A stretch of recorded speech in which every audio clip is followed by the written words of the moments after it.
taking your questions at the end of the talk. And please ask any of those questions in the Q&A bar at the bottom of your screen and not in that chat section there. I am your host, James Zemaitis. I'm the Director of Museum Relations at R & Company, and I am coming to you today from our gallery at 64 White Street in New York City, where we recently opened an exhibition that we've been working on for many years. It's called Objects USA 2020, and it was conceived to celebrate the 50th anniversary of the original Objects USA exhibition, which was organized by Lee Nordness and Paul Smith with the support of the S.C. Johnson & Wax Company. It opened at the Smithsonian in 1969 and traveled to dozens of American museums and galleries. Objects USA 2020 was curated by a team led by the one and only Glenn Adamson. I assisted Glenn on the historical aspect of the show, where we selected 50 artists from the original exhibition, including Doyle Lane, and profiled them in the accompanying catalog, which we published last November. Kat, next slide. The goal was to revisit the work from circa 1970 of some of the more iconic artists who were in the original show, but to also tell stories about artists who could use a bit more recognition and research today. Glenn also led a second curatorial team consisting of Abby Bangert and Evan Snyderman in selecting 50 of the most impactful contemporary makers of today, which represent the diverse, pluralistic, and hybrid state of handmade objects in American culture today. And what you're looking at here is the covers of the original catalog on the right and our new publication on the left, published by Monticelli Press. Next slide, please, Kat. Now, I've included here a scan of the original catalog entry from the Objects USA exhibition catalog on Doyle Lane on the left. I've often said that this catalog is a Bible for craft historians, curators, gallerists, auction specialists, private dealers and pickers, and collectors, of course, with spreads of 1 to 3 pages on some 250 artists. But one of the 21st century pleasures of diving deep into this text is that one now can do online sleuthing to try and find out what the works in the original exhibition look like in color. And when Objects USA ended its long run, the Johnson family, who had acquired all the works in the original show, began a long process of donating their works to museums around the country, many of whom had hosted the original show. And the clay painting by Doyle Lane that you see on the right in color is now in the collection of the Smithsonian American Art Museum. We've also included this color reproduction in our own catalog, by the way. The Smithsonian remains the only museum east of the Mississippi River to own a work by Doyle Lane, something that I hope will be changing in the years to come. Doyle Lane was one of 5 African-American artists in the original exhibition, along with the jeweler Art Smith, the glass artist James Tanner, the ceramicist Robert Stull, and the textile designer Alan Fanning. Let's go to the next slide. There was also, it's a little blurry, but there was also a retail program which accompanied Objects USA, which was known as Art/Objects. The goal was to sell editions that were made by the artists in the show, and it ranged from such expensive pieces as Wendell Castle's library stand to plates by Peter Volkos and weed vases by Doyle Lane. No one has any idea how many of these were actually sold, although that might be a reason why the occasional Lane pot is found in estate sales and auctions in the East, since Objects USA toured to so many major cities. The photo here was taken by me at the Objects Redux exhibition held at the Racine Art Museum in Wisconsin a few years ago, showing 2 of these vases by Doyle from the program, which remain today in the S.C. Johnson family collection.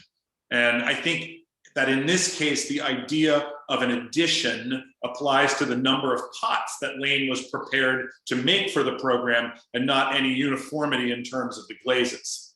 Let's go to the next slide. Over the past decade, Doyle Lane's life and work has finally received the attention he so richly deserved. I first saw Lane ceramics in the booth of Gerard O'Brien's Reform Gallery at a Palm Springs modernism show in the early 2000s. And it was the work of both the curators at Los Angeles County Museum of Art and in their exhibitions and publications of the Pacific Time series in the 2010s, and of Gerard with his Doyle Lane exhibition at the Landing Gallery in Los Angeles in 2014, which have made all the difference in terms of bringing Lane's life and work to a much greater attention. Last year, also saw the exhibition of Lane's weed pots at the David Kordansky Gallery in Los Angeles, curated by the artist Ricky Swallow, which received national attention, including a major story in the New York Times. And today, as you see here, Doyle Lane is one of the stars of the blockbuster exhibition Crafting America at Crystal Bridges, curated by Jen Padgett and Glenn Adamson. The works by Lane that you see here in these two photos, shown with works by Dorothy Gill Barnes and Jade Snow Wong, are on loan from LACMA's permanent collection. And now on to our distinguished guests today who will be conversing amongst themselves. I am honored to have Dale Brockman Davis join us today. Doyle Lane was the senior member of a community of Los Angeles Black artists who were exhibiting at the Brockman Gallery, which Dale founded in 1967 with his brother Alonzo and ran until 1989. Dale is an artist, a teacher, a community arts activist. He has been the subject of multiple civic awards in California for his work in the community with students. He's done work in ceramics, sculpture, printmaking, jewelry, and many other mediums. I first saw his work in the exhibition, now dig this, Black Art and Black Los Angeles, 1960 to 1980 at the Hammer Museum in 2011. Dale was born in Alabama in 1945, and like Doyle Lane, he moved as a child from the Deep South to Los Angeles. He earned his BFA from the University of Southern California, where he studied with Carlton Ball, another ceramicist included in the original Objects USA exhibition. Dale will be interviewed by my other distinguished guest here today, Staci Steinberger. Staci is an assistant curator of decorative arts and design at the Los Angeles County Museum of Art. Staci also serves as the project lead for LACMA's interdepartmental initiative to collect and exhibit graphic design. She has curated or co-curated several exhibitions at the museum over the past 8 or 9 years, including Found in Translation, Design in California and Mexico, 1915 to 1985, with the department head, Wendy Kaplan. West of Modernism, California Graphic Design, 1975 to 1995. And The Vitality of New Forms, designs by Alvin Lustig and Elaine Lustig-Cohen in 2015. She also played a role in organizing the now seminal California Design of 1935 to 1965 exhibition, Living in a Modern Way. And she's one of several authors of one of the great textbooks, the Handbook of California Design, which, books come and go in terms of how you see them in museums. I highly recommend this. This is something I look at least every week and have done so for the past 8 or 9 years, with the entry in it, of course, on Doyle Lane. So without anything more, I'm going to return it over now to Staci for her interview. Thank you for that introduction, James. I'm going to start with a bit of background on Doyle Lane before we get to the conversation. So yeah, thanks. Next slide. This one, we'll stick on this one. So for those of you in the audience, and I know there are a few of you who have immersed themselves in the work of Doyle Lane already, you'll know that he didn't leave a lot of records or interviews. So we don't know that much about his early life in Louisiana. He was born in 1925. He left New Orleans around 1946 and came to Los Angeles to further his education. And because, like many Black Americans, he sought better opportunities out west. He studied at Los Angeles City College, East Los Angeles College, and then in the early 1950s at the University of Southern California, where it's believed that he also took courses with Carlton Ball, who of course James mentioned earlier. it was included in the original Objects USA. And we'll be talking more about that later, since he and Dale share that part of their biography. In a later interview, Lane recalled the discrimination he faced early in his career. At LACC, a fellow Black student questioned his choice of ceramics, commenting, quote, "You'll never be able to make a living off that because it's mainly for white people." And he recognized that while some of his fellow students at USC, actually who included Ken Price, were attracting the attention of galleries early on, he wasn't given the same opportunities until the 1960s, when galleries like Ankrum on La Cienega, where you can see him here doing a demonstration, and Brockman Gallery in Limerick Park, which of course we'll be talking about later, began regularly and deliberately showcasing the talents of Black artists. And yet he persevered, earning a reputation for his hard work and willingness to work with clients. He claimed in one interview that the theme that ran through his art was anything that could sell, as well as his impressive artistic abilities. And next slide, please. But those abilities, and in particular, his mastery of glazes and surface treatments, are the reason we're still talking about Lane today. One of my favorite descriptions of his work comes from the great path-breaking chronicler of Black art, Dr. Samela Lewis, who wrote that, quote, "The surface of Lane's pottery often exhibits a visual quality that all but forces one to handle the work." And now that we see so much art on our screens, the power of that tactility is especially poignant.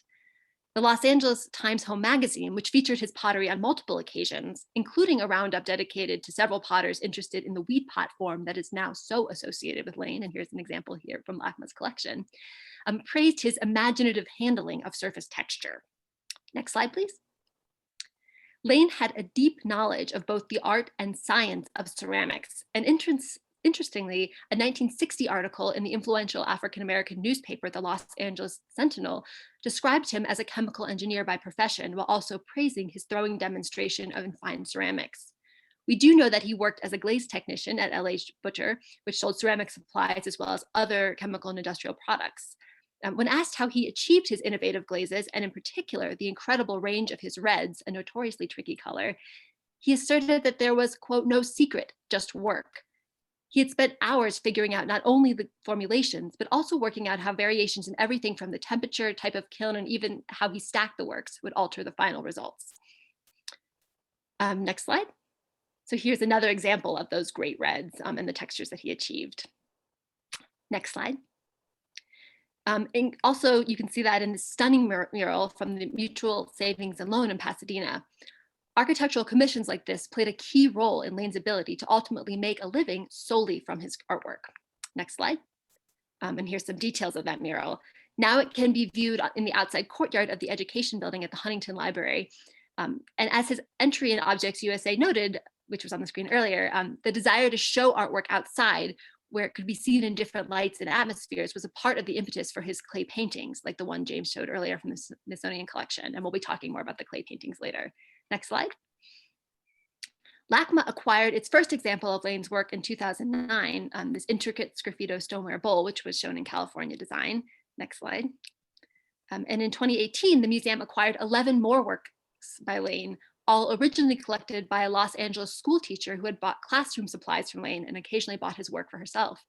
So as you can see, Lane has long had his devotees, and much of what we know about him today comes from those committed clients, collaborators, and friends. I first got to know one of those collaborators, Dale Brockman Davis, over a decade ago when Bobby Tigerman and I were researching Lane for the California Design Exhibition. And so that was a great conversation then, and I look forward to continuing it right now. So Dale, let's start talking. Here's actually a picture of Doyle Lane in his studio. And so I thought we'd maybe start by talking maybe how you met Doyle Lane, what was he like? And can you describe your experience visiting that studio? Certainly. I met Doyle at Brockman Gallery before I had an opportunity to see his studio. My brother Alonzo was the person who actually found him and brought him to space. And you couldn't help but love him because he was such a cordial and polite and interesting person.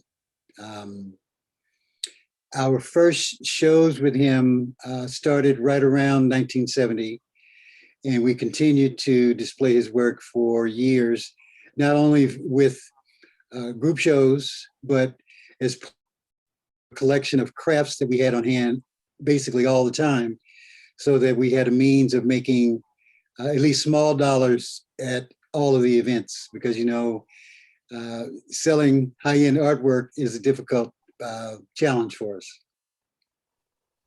And Go ahead. keep going. I was going to say, and on here we have a announcement from one of those shows where you showed his work with Al Porter and John Riddle in a fine arts context. And I believe this show was clay paintings, right? This was mostly clay paintings, but we also had the weed pots on display, which were, of course, the main seller.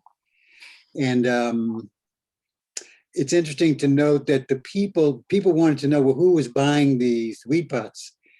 And because we were a new gallery to the community and to California at large, our clientele tended to be a new clientele, not necessarily art savvy. And so the tendency was to buy small things that the people could actually afford, not really knowing the background or the potential value of the works. It's interesting to note on the Brockman Gallery brochure, we had 3 artists. The audience may or may not know of John Riddle, who was a very important and influential artist in the city, who also taught ceramics at a local high school, which was a profession that I shared in common with John. We taught at rival high schools. But also to note, really an important factor here is the name Al Porter, who was the actual art supervisor for secondary art in the city of LA. So we have a person here who's kind of out of the main realm of what you would think would happen with a person of that kind of notoriety. He was honored to be a part of Brockman, which is a very interesting thing, because here we have the supervisor of 2 artists that are teaching within his school district, expanse. And it would have been very easy for him just to say, very nice, go ahead, I like your work. But he's actually involved with showing his work also. On the other slide, we have Black Artists Association with a number of artists who are growing and still critically acclaimed. One person in particular that I'd like to note is John Riddle, who recently passed. We also have John Riddle, who's no longer with us, who also worked at California African American Museum. And there are people here who's won't ring a bell because they didn't kind of like hit the high arch and become recognized for their art, but important people also. One other factor that for those that love the Black Artists Association was part of a competitive group of African American artists in the community competing with another group called, let me see now, what were they called? It was the Black Artists Association and the Black Arts Council were integral in opening one of the first major exhibits of African American artists at LA County Museum. Right, that's a very important history, because I know, and even in the interview with Doyle Lane, he expressed his frustration about how museums and galleries had largely ignored Black artists, and so that advocacy of groups like the Black Artists Association and Black Arts Council was very important in the progress that was made there. I'm interested to know, in thinking about the flyer on the left here, do you have any recollection of why you would have put Doyle Lane's work in conversation with Al Porter and John Riddle? How did that sort of fit into the way that you thought about his practice and the way that you sort of organized shows at the gallery? Well, the look was try to include as many artists as we could from diverse backgrounds. So this really does represent kind of the philosophical look and practice of Brockman. We were finding artists who had never had an opportunity to show in a formal gallery. As a product of the Old South, we were aware of the blocks of African American people just in general. So for example, in Tuskegee, which happily we left when I was 10 years old, you had one small store in the city of Tuskegee. And then you had a main store basically across town. It was called, I think, A&P. And outside of that, there were no other opportunities. If you needed if you needed real clothing, you would have to drive to Montgomery, Alabama to go to a decent store to, find those kinds of things.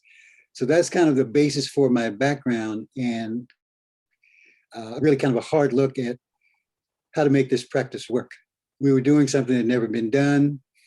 We were not gallery people, so to speak, but we were very involved in the movement and the move to have an opportunity for African-American artists, as well as other underserved artists. Mm-hmm. So part of the recognition that we achieved was based on the fact that we had shows by women artists before it was, the thing to do. We had shows by Korean artists before it was those things to do. If you look at and get a chance to do research on the Brockman Gallery archive, which is part of the Los Angeles Public Library system, you'll get a really expansive view of what we were able to achieve during those almost 20 years. Great, and I know in the interview with Doyle Lane and Studio Potter, he mentioned that Brockman played a key role in advancing his own career. So I know that was very important to him. And I think it's interesting what you were saying about showing works at different levels of accessibility. I know when we were talking before that, you mentioned that one of the first contexts where you showed Doyle Lane's work was actually at the Christmas shows. So you want to talk a little bit about that and why that might have been a good fit for his work? A good fit because people were ready to spend money. And so there was kind of a mix. We almost traditionally kept crafts as a part of our gallery experience. We had 2 levels. It was a small storefront with 2 levels, an upstairs and a downstairs. The upstairs gallery was basically set up for the more formal work. Downstairs, we would always have a major piece by the artist or the artist so that you could see from the window what was going to be presented. Well, we also had crafts always available. The crafts really kind of kept us solvent because you weren't always successful with selling, big pieces. And it was really part of the key to our success. So Doyle's work was basically kind of always around until, we sold out or whatever. And they were reasonable.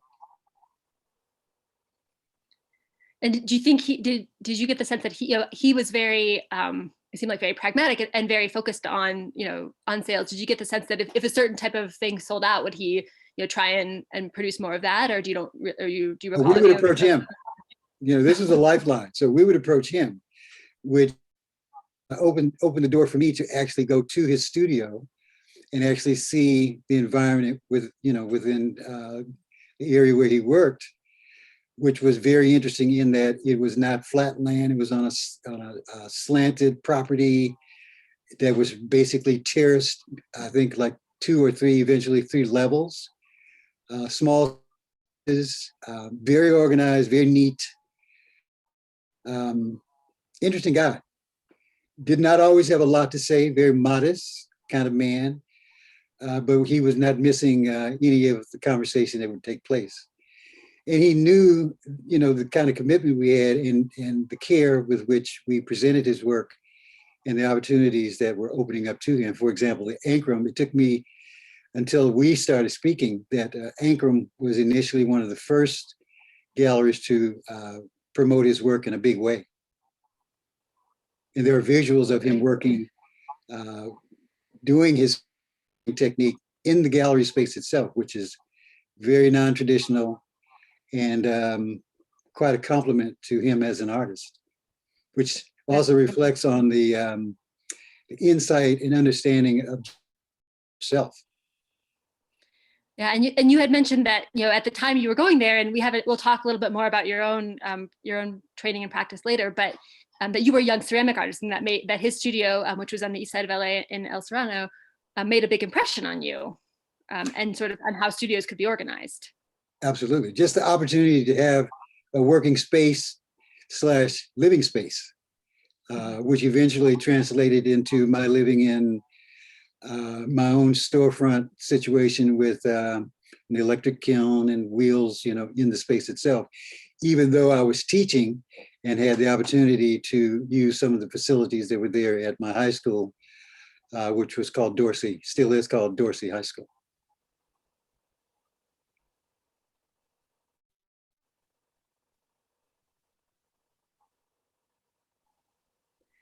Of a show of Doyle Lane's clay paintings at, in this case, the Los Angeles City College Art Gallery, which I know that you also show clay paintings at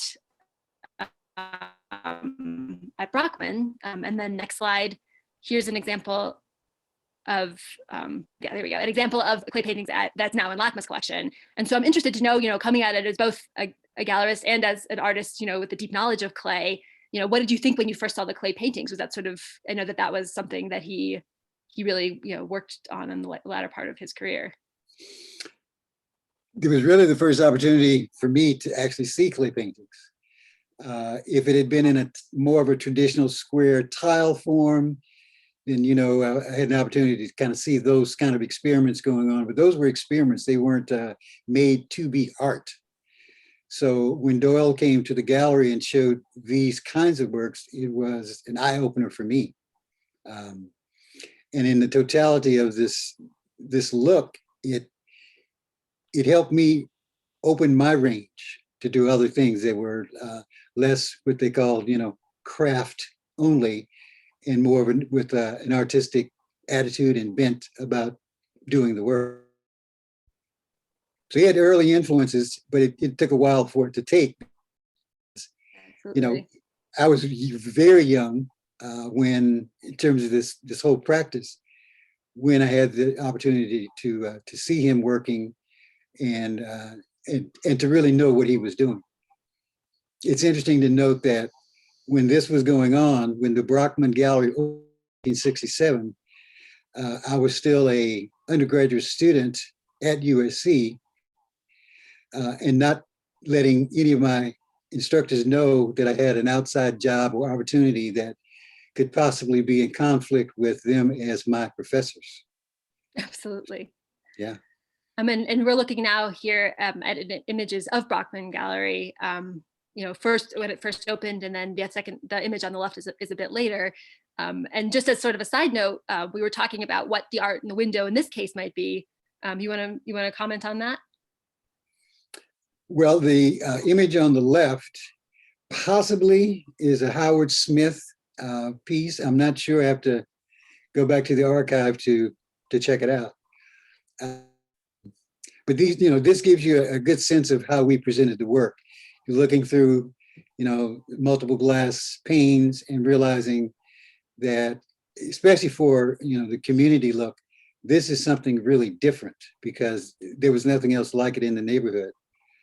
The image on the right is the actual opening event at Brockman in 1967. And as you can see, we were able to corral a very, good sized audience, full house, very interesting event for us, and changed us forever. Absolutely. And I think I really love that image because you get a sense of the two floors of the gallery. You can really see the space and you get that glimpse of watching something exciting going on from the outside.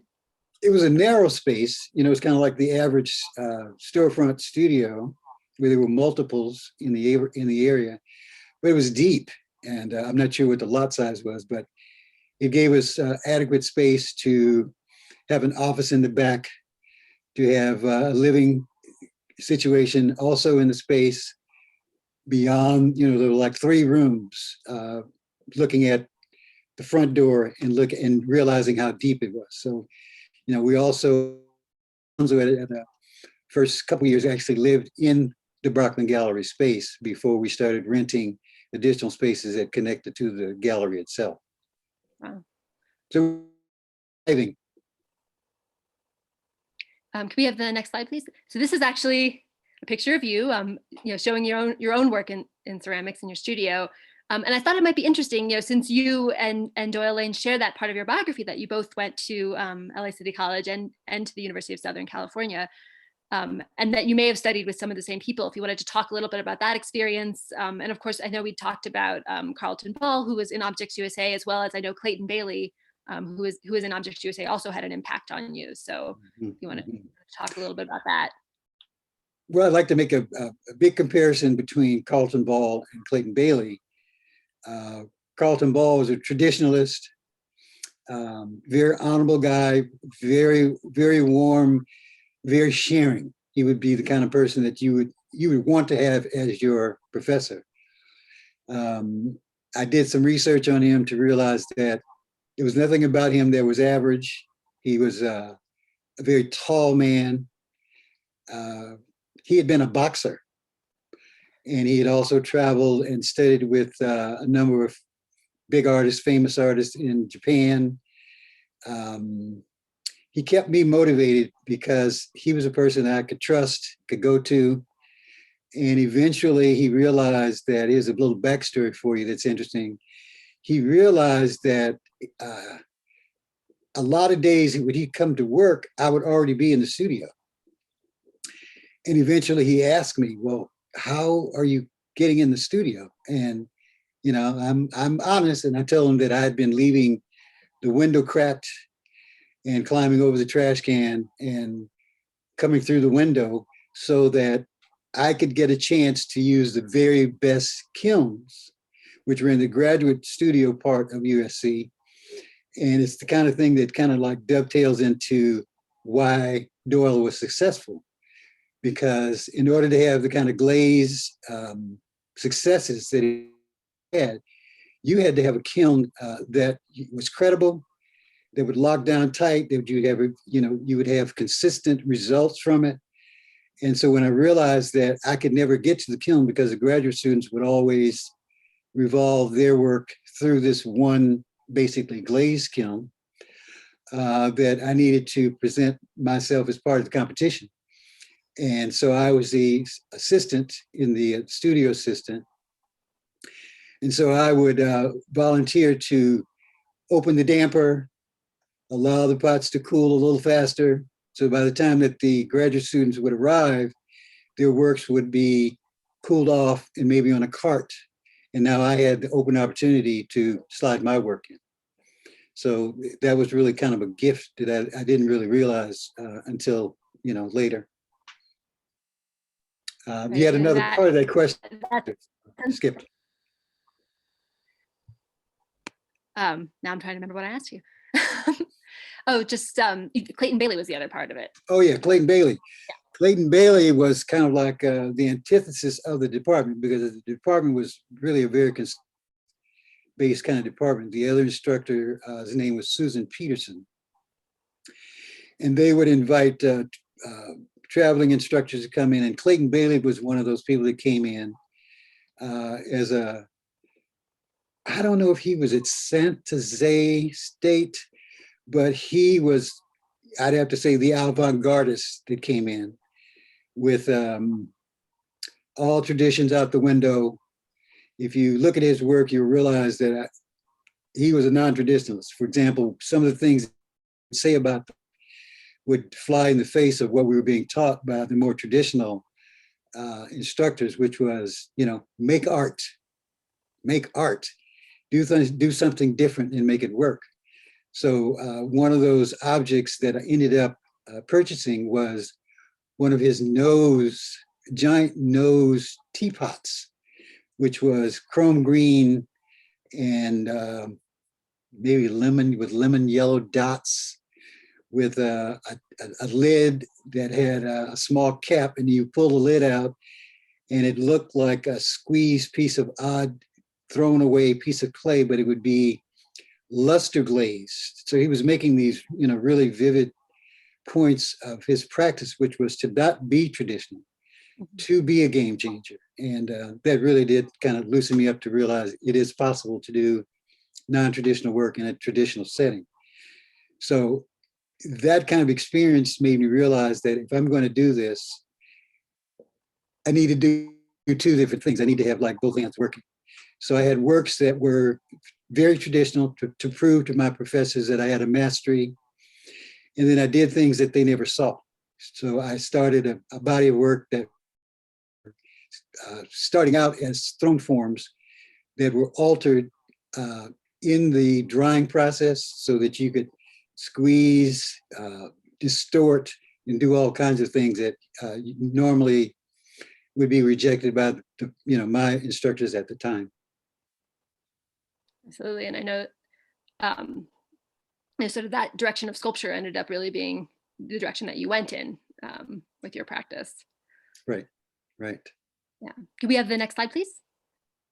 So we maybe talk a second about sort of the community of artists working in clay in the Black community in Los Angeles. And I know, one of the other things that we talked about early on was the importance of Tony Hill, who was working pretty early. You want to talk about your experience with him and about who he was? I did not know Tony Hill's work when I was at USC. I didn't really realize who Tony Hill was and what his value was to the ceramics community until I moved into one of his rental studio spaces. And I got a chance to meet him. He also lived in the studio space. And I also, because of that experience, realized that he had a studio, pottery studio on Jefferson Boulevard, which was close to where I worked at the high school. And as noted in some other articles, eventually I tried to buy his studio practice, the same one he had after he passed. So it was an interesting connection. So as I moved to his space, I realized that I inherited of his work that wasn't sold. He surprisingly died on a trip to Egypt. And that property was really in question because there was no will. And you know what happens if there's no will. So it was a fight to keep it. But in the meantime, I got a chance to kind of co-own in my own kind of way this studio and to see, works by Tony and to understand better what he was trying to do and learning a lot about his influences also. For example, ceramic artist Wilma James, who's a part of this history. Yeah. Next slide, please. Yeah, there's Wilma James. Oh, nice. Mm-hmm. Yeah, and they worked together very early on. And one thing, sort of some of the people in this audience might be familiar with is that one of the influences on Tony Hill was Glenn Lukens, and he had taken night classes with him also at USC. So you can sort of see that community. And we actually first, encountered Tony Hill's work because he advertised in art and architecture. So he was, a good promoter and a good businessman as well as an artist. So. And then he was selling his work to high-end stores. There was a store that I didn't think of when we were having our initial conversation, Staci. Mel Brown was a furniture store that was on, I believe, Broadway. And he sold high-end, kind of one-of-a-kind designer furniture.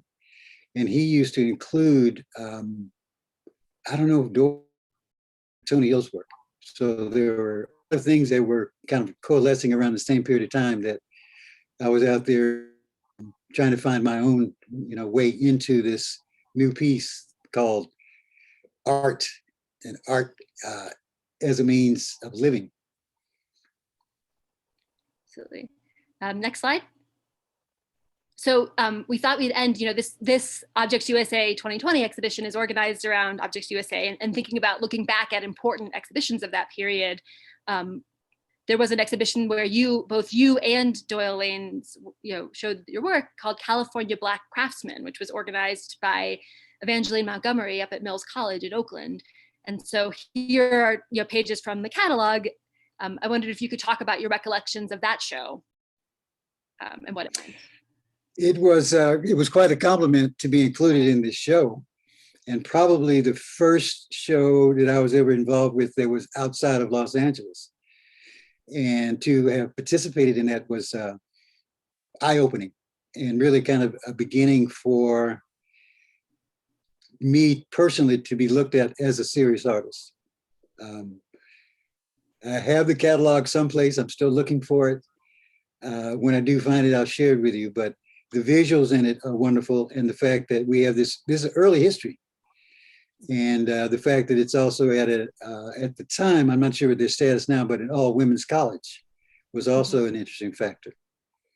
And do you remember how Evangeline Montgomery would have found your work? Do you remember that at all? Well, we knew EJ. We called her EJ from the LA scene. She was a part of the connection to Samella's book, Artists on Art, and she had worked hand in hand with Samella, and so she probably had more free time.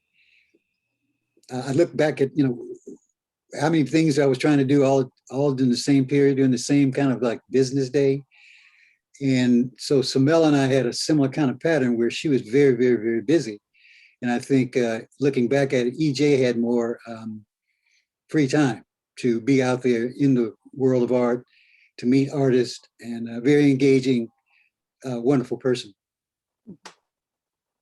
And actually the next slide also shows a page from that book. Another artist who was Bob Jefferson, who was in both in California Black Craftsman and in Objects USA, and also showed at Brockman. And I know you and I, when we were talking about what images to pull together, we thought is interesting, first of all, those connections, but also showing the range of work that Brockman showed and that were in these kinds of exhibitions. And if you were to comment on, he was also a pretty young artist at that time, right?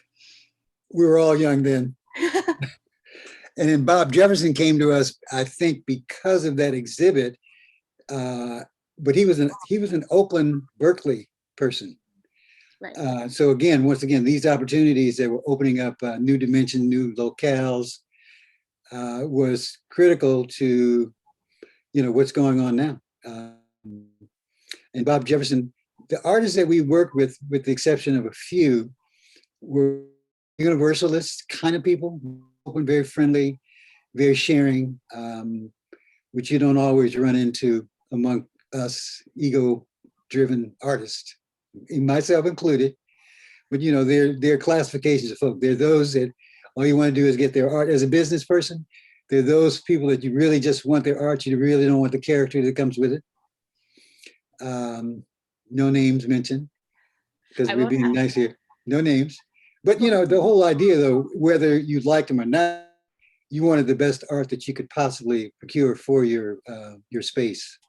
So we were fortunate. This is the beginning of kind of like opening the lens, so to speak, of other African-American and artists in general in other locales. Absolutely. And I will say that the California Black Craftsman show was reviewed in Craft Horizons, and that's one of the times that Doyle Lane's name popped up in that publication. He was recognized for the elegant glazes of his work. So it looks like James is coming back in. Should we open up to questions? Yeah, I think that's the perfect thing to do at this point. And we have several. The first one is from Fabio Fernandez. And the question is, I sort of pose it, I think, to Dale, and that is, to the best of your knowledge, did Doyle Lane enjoy an increase in critical or financial success after Objects USA? Or did he do so later in his life? Was there an overarching sort of like increase through the years? You have to kind of go back to the character of Doyle, which was a very modest, very talented, listening kind of person. He was not a ego-driven, kind of character. Very calm, very warm, giving, smiling kind of man. So I didn't see a change in personality or intent or anything at all. He was kind of like the same person, whether he was in your gallery space or you were visiting him in his home studio. I understand. I have a second question for you, Dale, from Alex Gilbert. Where does, and this is something you and I and Staci had touched on in our discussions prepping for this, where does Doyle Lane's jewelry and beads fit in with all of this? Was he selling those through his studio? Were they present at openings at your gallery in any way? I don't remember them being a part of the gallery openings at all. I think they were, until this research started, I didn't realize the breadth and width of his influence and ability to move in the circles that he was moving in. Didn't know anything about, the large murals that he was working on. Didn't know that he was a part of the home savings and loan artist, inclusion. That was new, totally new to me. So to find out about it was just truly wonderful. I'll also add, in terms of the beads, that since we first talked about this, James, I reread the New York Times piece, which mentioned that they were a bowl of the beads out in stores, like they mentioned the folk tree. So he really was, selling beads for individually, and inexpensively. At the same time, he was selling, doing these major murals. So he really, was taking, a broad approach to his practice and how he promoted it. I have another question. I'm sorry, Dale, go ahead. That's okay. No, do you know where that store was? Because I'm thinking that that's another kind of common link to ceramic artists, because I was also selling works on Sunset Boulevard going toward Silver Lake. There were a lot of stores that had, they were basically kind of, they were clothing stores, had accessories there, and there were opportunities there for me to include my work, and make a few dollars while I was a student at USC. So I think that there's a common link there with Doyle for small stores that were non-traditional artist spaces and artist opportunities. And that's an interesting link. Another question for you, Dale. Oh, sorry, Staci. What? Oh, I was just he had asked where the store was. I want to say Pasadena. I'm just pulling up my notes, but keep going with more questions. A question from Garth Johnson for you, Dale. He's the curator of ceramics at the Everson Museum in Syracuse. Were you or Doyle ever involved in the NCECA? Did you feel like there was a natural pathway for you to interact with that organization? Yes. Knew about it. Eventually, I participated in one of those conference events in Atlanta. And once again, still young, but realizing that there was a better purview for opportunities for African-American artists. So to go to something like that in Atlanta and see such a broad spectrum of artists, professional artists, was eye-opening. And of course, learned a lot from that. Also realized that I needed to look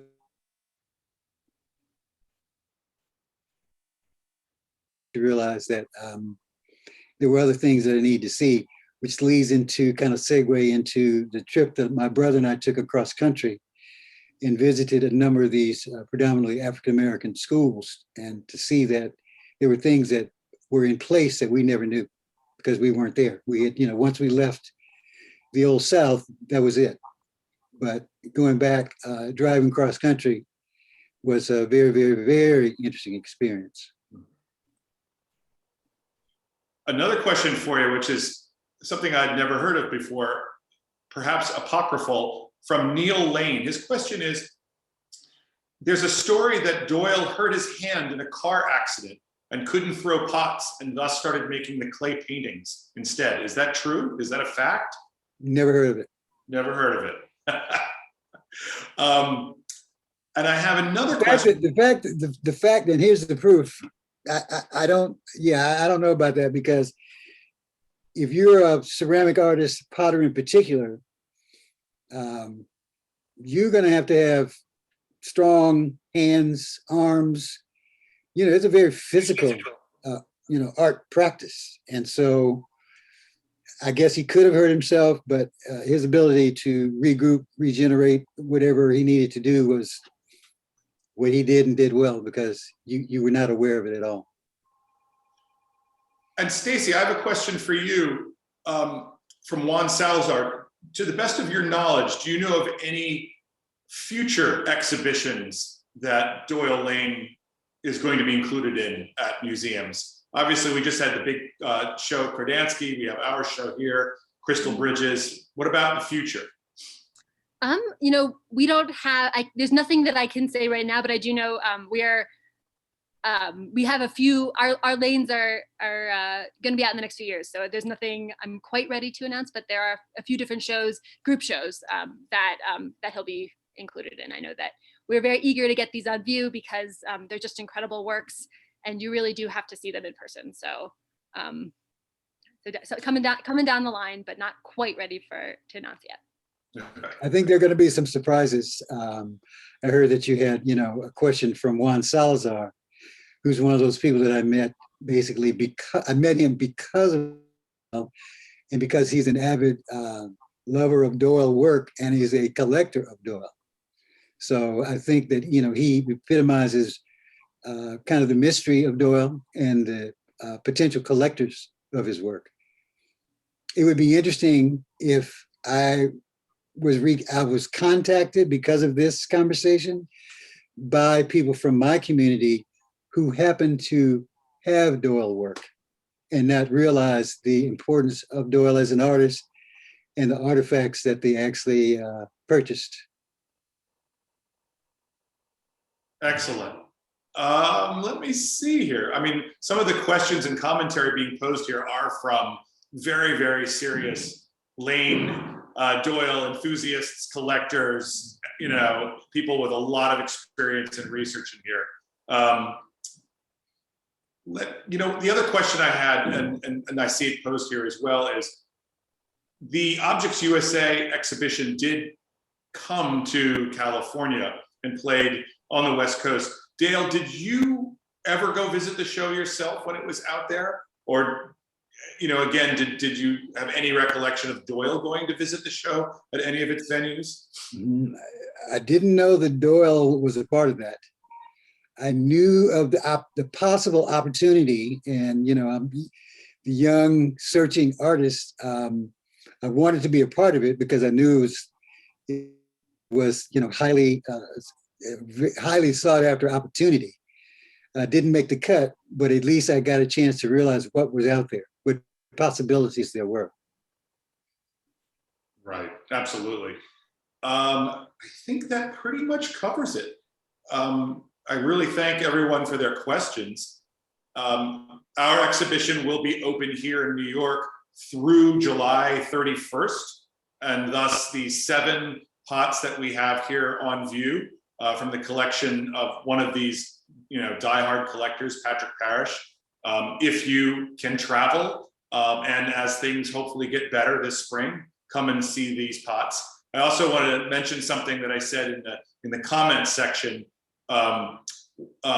One of Dale's mentors, Carlton Bailey, that he studied with, is actually featured in the film With These Hands, which was produced concurrently with the exhibition in 1969 and actually ran on national television.